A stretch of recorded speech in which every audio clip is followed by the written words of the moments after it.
All right, happy Tuesday, everybody. Welcome to theraiderland.com. We're going to be hanging out with you for a little while tonight. What do we got going on? Tuesday's best. We're talking your two favorite Texas Tech football bowl game memories. We're talking Christmas snacks and treats and anything and everything in between. Now, we are in the Arctic Air Studios tonight. If your air gets too Arctic over the next few days, you know what to do. Call the bear. It's real simple. Call the bear. Callthebear.com. Also, if you're watching us on YouTube or X, Twitter, you need to use the United Supermarkets text line to get your comments in tonight. 806 772 0197. Brought to you in part tonight by Gators Bayou.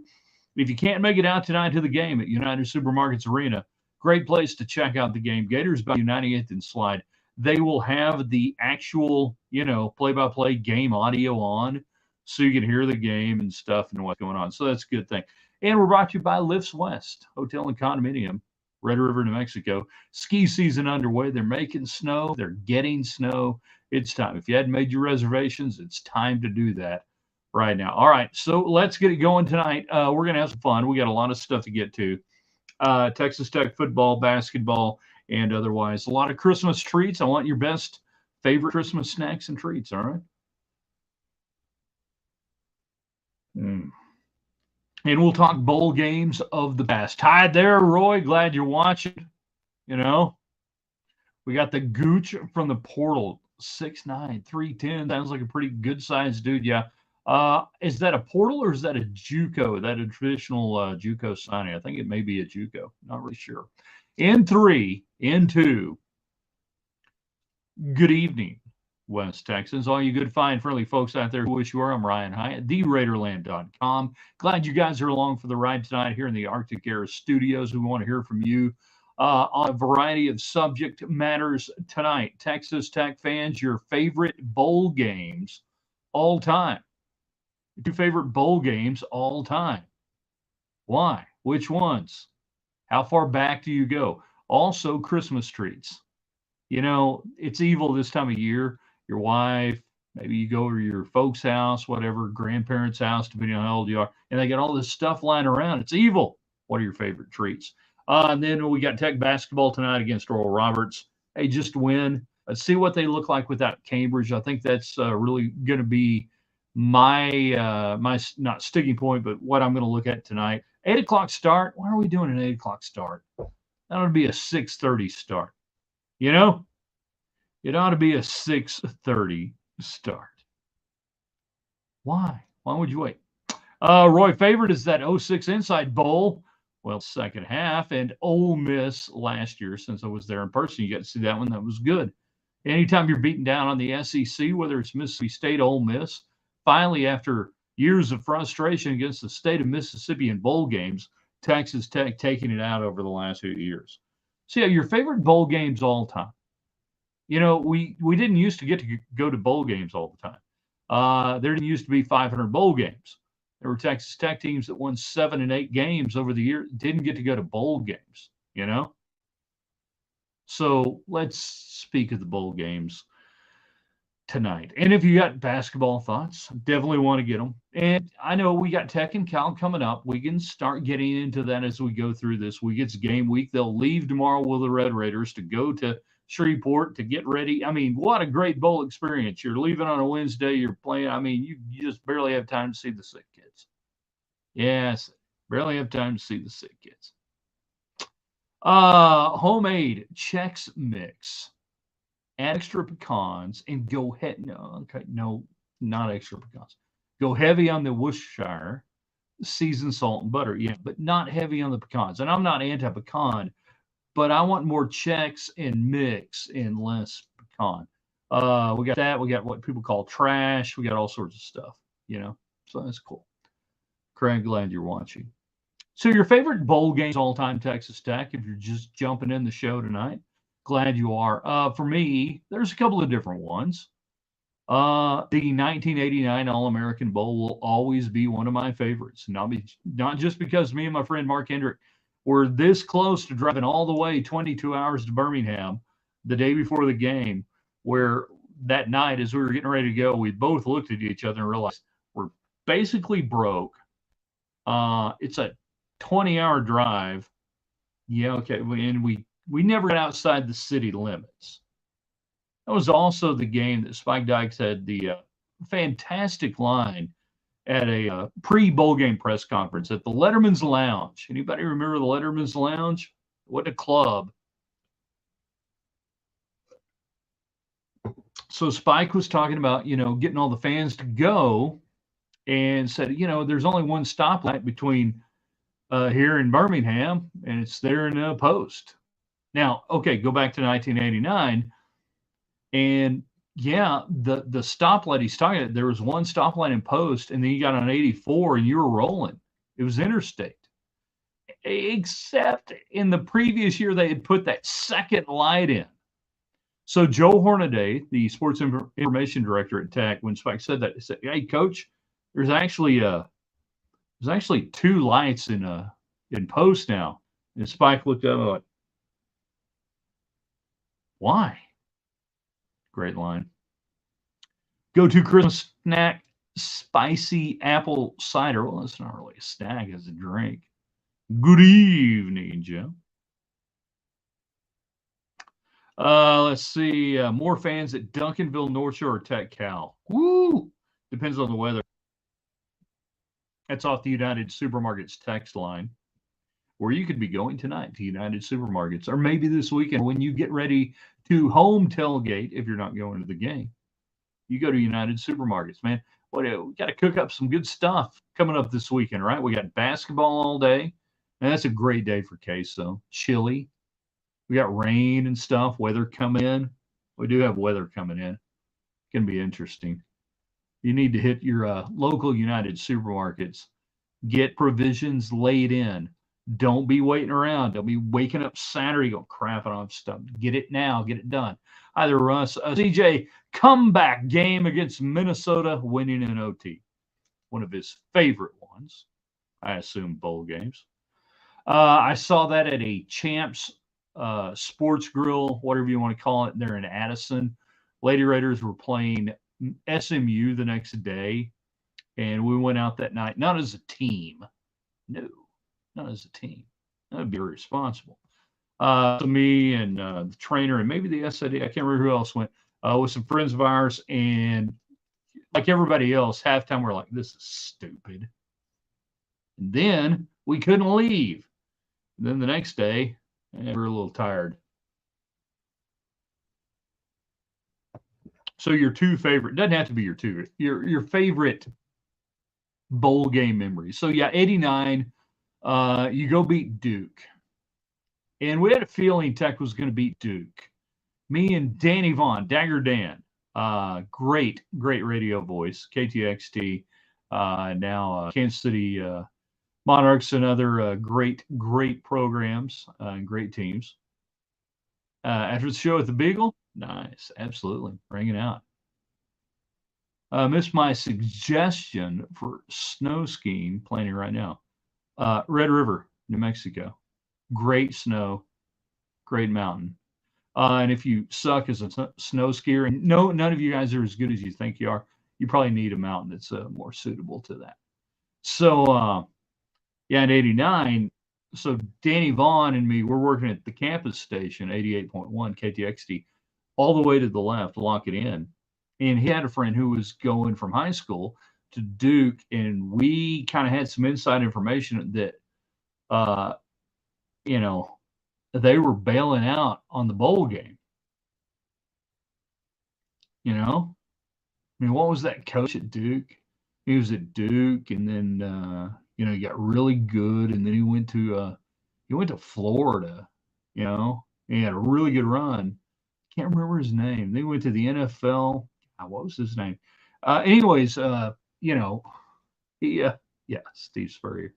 He basically told them after their last game, meet me in Birmingham 3 days before the game. They had no prep, nothing. So we had this inside information lost on us at the time. No way to bet it, really, unless you were going to underground. We were like, Tech is going to absolutely house this team because Spurrier is gone. The coaches are gone.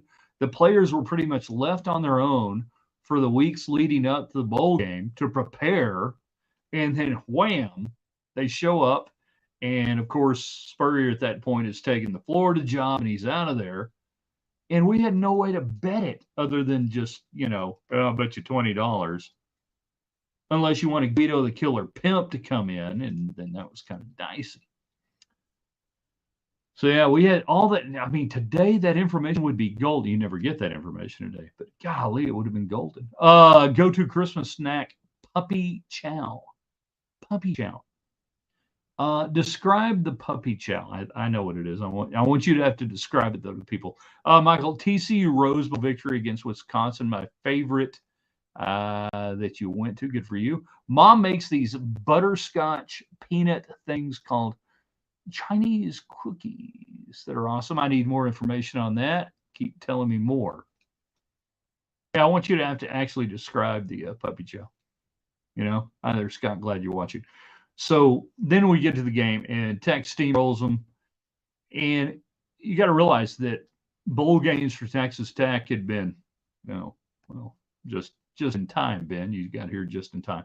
So bowl games for Texas Tech had been few and far between after the great run in the 1970s. You had the 77 Tangerine Bowl against Florida State. That was some guy, Bobby Bowden or something, his first bowl game as a coach at Florida State. They boat race a beat-up Texas Tech team. Don't do anything until the 86 game, coming out the McWilliams year. Spike, interim coach, you go to Independence Bowl, Shreveport. 23-20, 27, something like that, field goal game. And then was it 88? Was it fall of 88? Was that the year Texas Tech? This is where Ben's going to come in handy. You're playing Houston in the last game of the year, and all you got to do is beat Houston. I think it was a tie. And the bowl officials are like in the bowels of the Astrodome waiting to extend an invitation to Texas Tech. And then all of a sudden, Red Blazers are hauling ass out of there. No bowl game. So you finally get back in 89. You go. So you got to understand for Tech fans that are in their 20s or 30s or maybe even in their 40s that it just wasn't just roll out of bed and go to a bowl game back then. So 89 was cool. 89 was amazing. And then you just absolutely beat the ever-living shit out of Duke and Steve Spurrier. James Gray runs wild. The defense did give up 28, but they really played well, if that makes any sense whatsoever. I mean, it's never in doubt. Total control. Tech on upset alert tonight, in my opinion. Hope I'm wrong. You're probably wrong. I don't think they're on upset alert tonight. Now, Oral Roberts will be motivated. They'll be highly motivated, but don't worry. There'll be absolutely zero involved crowd there tonight. 280, something like that. Yeah. It was a bowl record at the time. Stood for a lot of years. 49-21. 21. Only score I remember in the only score you remember in your career. I thought for some reason I had 49-28. Yeah, 49-21. Never in doubt. Never in doubt at all. Off the United Supermarkets text line. Best bowl game was the Alamo Bowl a few years ago. Washington State, Iowa State. Lots of Tech fans swinging their swords for the Pirate. We had field access, and seeing Leach in his element was amazing. Rest in peace. Yeah. The 1-year anniversary. Hard to believe. Hard to believe. Dude's gone, man. He's one of those guys. Mike Leach is one of those guys. You guys will understand. I'm not being flippant here. That some guys just aren't supposed to be dead. And that they're dead and they're not with us. And all of a sudden you remember, oh, yeah, they're dead. To me, that's a compliment, by the way. I'm not saying that flippant. I mean that as a compliment. You just go, God dang, yeah. 06 Texas Tech, Bama Cotton Bowl, favorite Tech bowl game that you went to. Really? Still don't believe that field goal got there. I went to Catholics versus Convicts at the Sun Bowl in 2010. By the way, we're talking Tech bowl games here. Your favorite Tech bowl games. So 89 is my all-time favorite bowl game. The 94 Cotton Bowl is number 2. Hang with me on this one, okay? By the way, if you're just joining us here in the Arctic Air Studios, and your air gets a little too Arctic over the weekend, call the Bear, callthebear.com. They'll get you taken care of. Want you on the United Supermarkets text line 806-772-0197.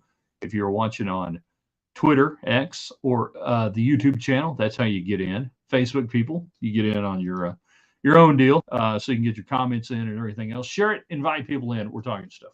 Keyshawn did go nuts. What's the thermostat set to? Getting chilly out there. We're at 70 right now.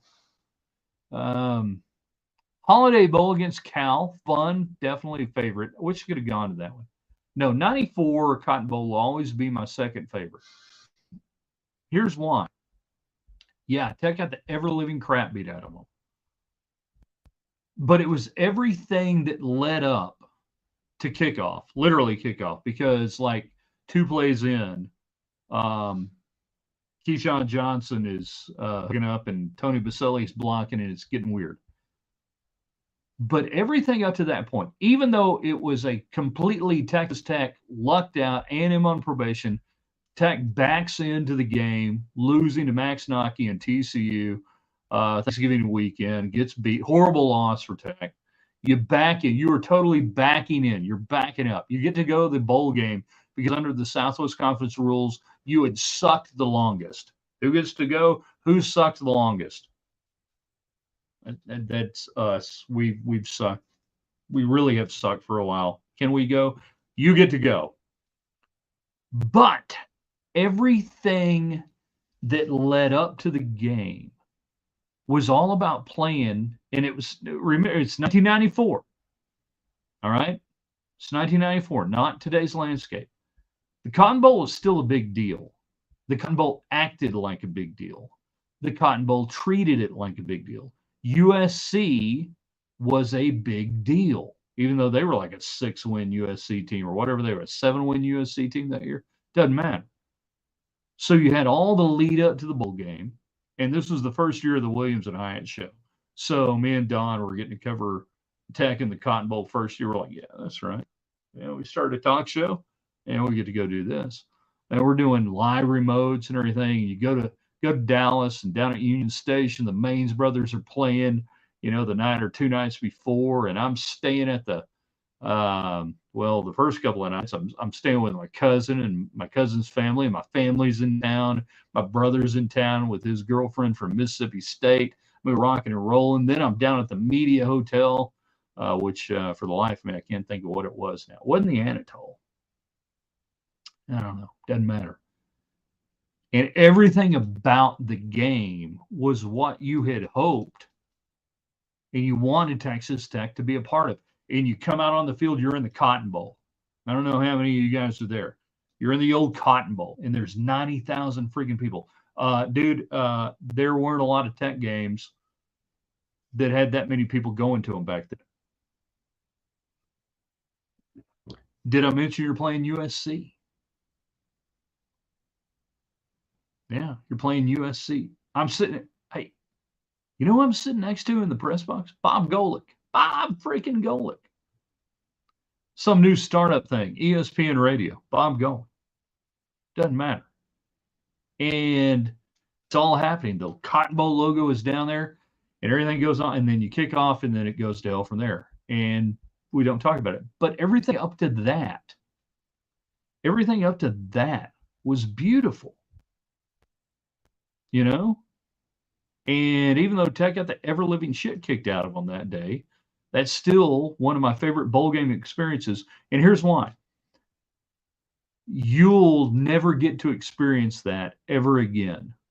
Bowl games will never matter again. Not like that. Cotton Bowl will never matter. It'll be a part of a playoff, and it'll be different, but it'll be awesome. But those games don't exist anymore. That's a memory. That's an experience that cannot be duplicated for any Texas Tech fan, for any college football fan.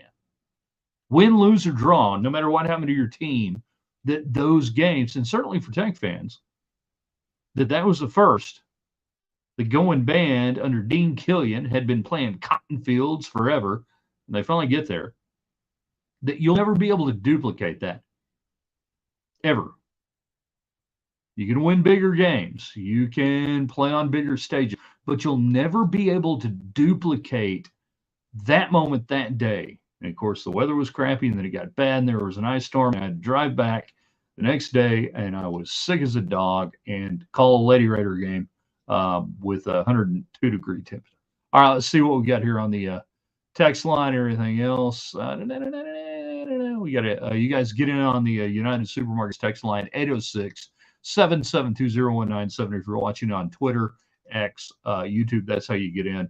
Facebook Live people. We're talking about your favorite Texas Tech bowl games of all time. Also, I want your favorite Christmas snacks. Okay? Treats and snacks. I haven't given mine yet. I'll give mine here in a second. Let's roll through these here. Mike's watching Holiday Bowl, Cal. Yeah, definitely one of your favorites.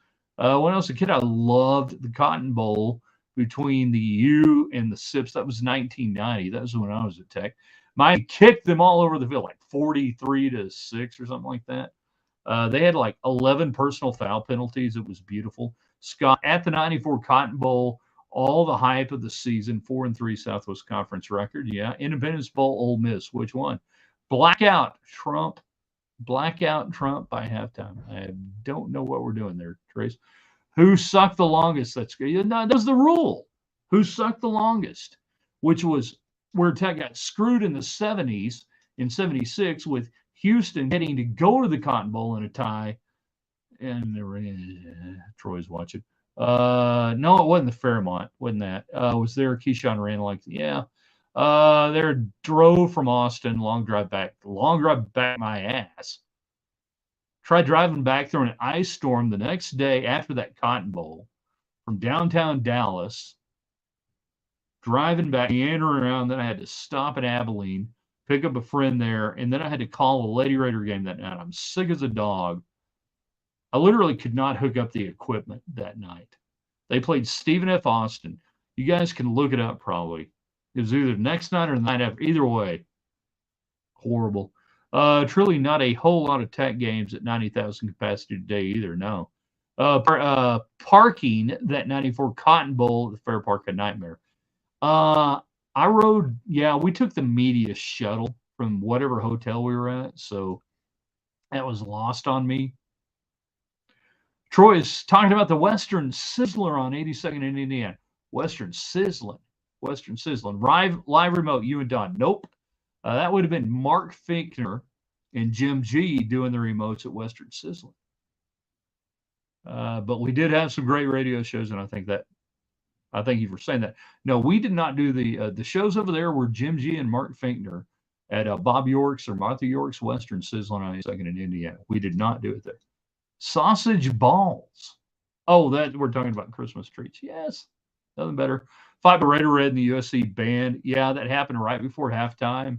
They got into it. Cops let them off, and then they brought Raider Red back out. I'll tell you a real quick story about that at halftime.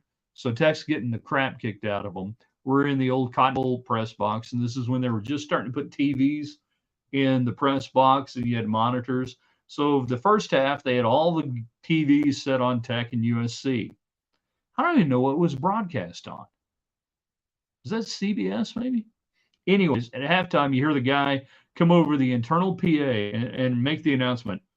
For our members of the media, those of you in the media, we are going to move every other television set monitor feed to a more competitive game.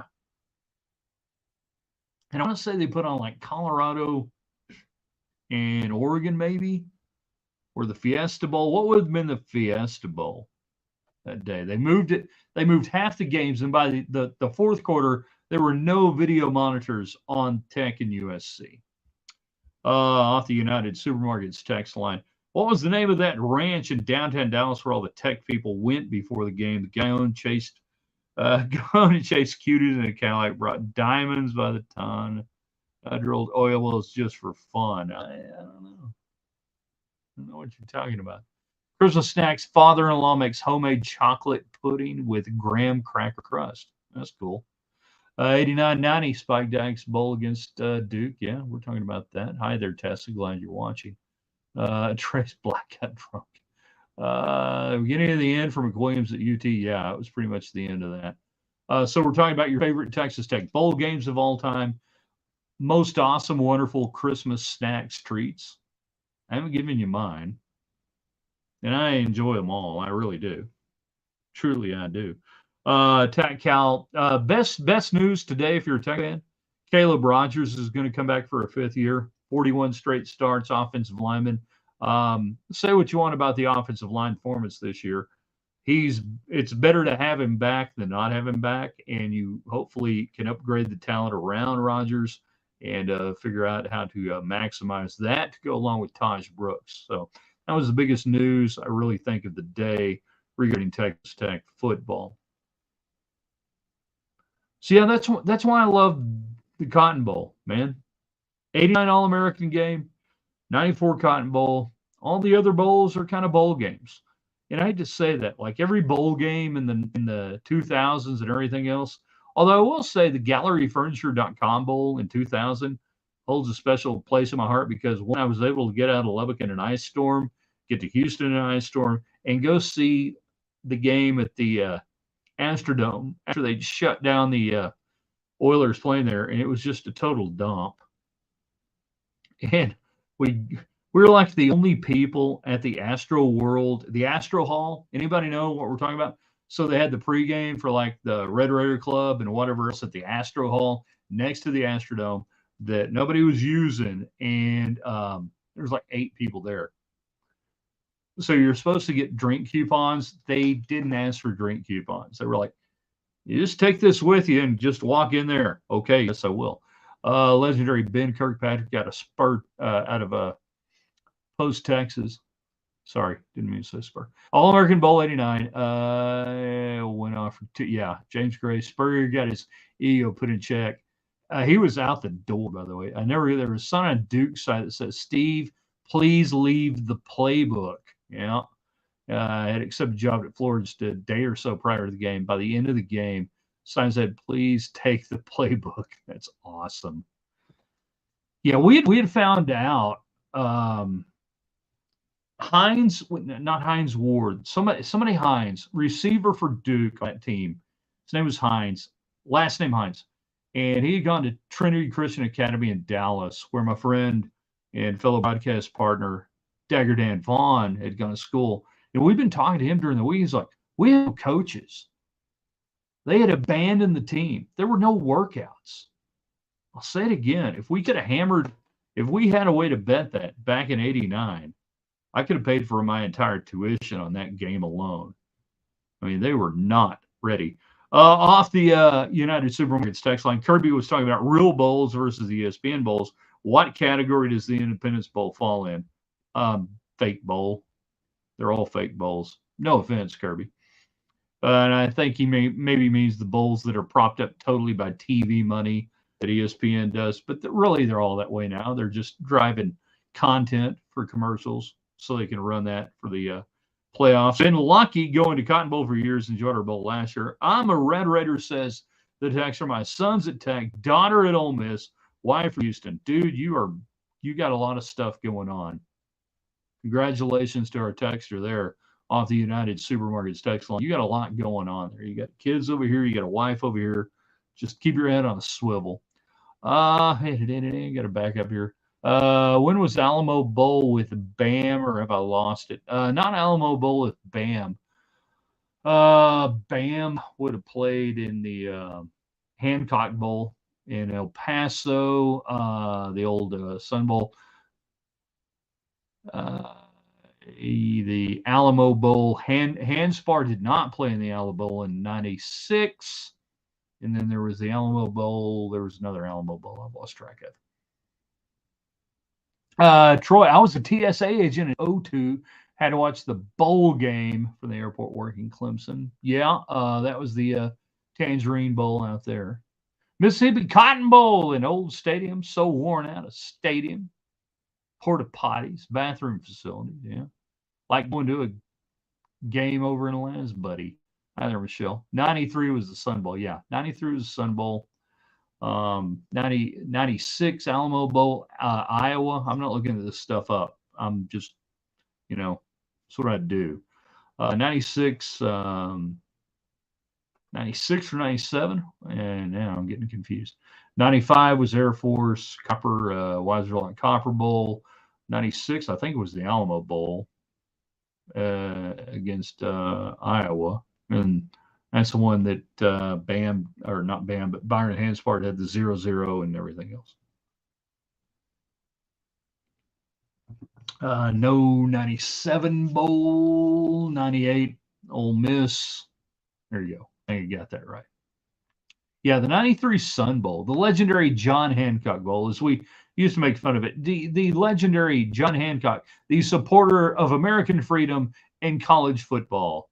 What greater game could you go to than American patriot and founder John Hancock and Alamo or Sun Bowl, which Texas Tech played in the Sun Bowl like every year back in the 40s, 50s, and 60s. Meanwhile, off the United Supermarkets text line, started dating my future wife December. She got completely messed up the night before at New Year's Eve parties. What year are we in here? Went to the Cotton the next day between Auburn and Nebraska. Had to pull over on the way to the Arboretum for puke. She continued to puke the entire game. She missed a hell of a game. Are y'all still together? I'm reading this. I'm like, y'all still together at all? I mean, if you're puking on the way to the Arboretum, there's like an 800 number to call. Nathan Chandler, one of our quarterbacks, I believe, transferred to Iowa the next year. Yeah, maybe so. No, all right. Maybe so. I don't know. I think it was the last John Hancock Bowl before they dropped the sponsorship. Probably was. I had some friends that went out there. I had a chance to go, literally like morning of the game. This was back when I was young and crazy and full of, and even I woke up at like, 5 in the morning. Like, I don't want to go to El Paso. I don't want to go. I'm not going to go. Michelle Denton and I watched many bowl games together. That's a good person to watch a bowl game with. We are in green-white checker territory now. All right. So the last comments we'll get in tonight. Let's go. Favorite Christmas treats, favorite Christmas snacks. Bourbon balls. All right. Bourbon balls. Made well. I mean, the really good ones, the moist, not the ones you go out and buy, but I mean homemade ones. Bourbon balls are fantastic. And the best bourbon balls are made by non-drinkers because they don't know what a 3-finger pour is. They have no idea what a smidge is. They have no idea. So my great aunt, oh my goodness, she made bourbon balls that would kill you because she had no concept of basically how much bourbon was going to kill you. It was great. It was fantastic. So bourbon balls are and you don't see them a whole lot. And again, it's got to be homemade. The commercial crap or anything else. Ritz cracker, summer sausage, cheddar cheese. That's my man right there, Trace. Ain't nothing wrong with that. And the summer sausage, we're not peeling off the little wrapper crap around it. We'll eat that and we'll pass it out later. Bourbon balls, and then and this is a very ephemeral. By that it means shape-shifting and moving around and hard to get it right. Homemade peanut brittle. Homemade peanut brittle is fantastic. It has, you think brittle, you hear brittle. And we've all had peanut brittle that you break a tooth off of. The best peanut brittle is darn near melt in your mouth, that it requires very little chompish, that it is so delicate. It's a delicate thing when peanut brittle is made expertly and wonderfully. That really good peanut brittle, when you can find it, and when you find it, you found it, is amazing. And you don't see it a whole lot. And Most of the peanut brittle you get makes you go, I don't want to have any peanut brittle. That's like fruitcake. Most of the fruitcake you guys have ever had is horrible fruitcake. Really good fruitcake, really well made fruitcake, moist, warm, heated up, a little butter slathered on it. Hard to get. And that'll change your life. But peanut brittle, one of my favorite things growing up, my grandmother would have peanut brittle. Yeah, Divinity is fantastic. Divinity is really good. Absolutely rock solid.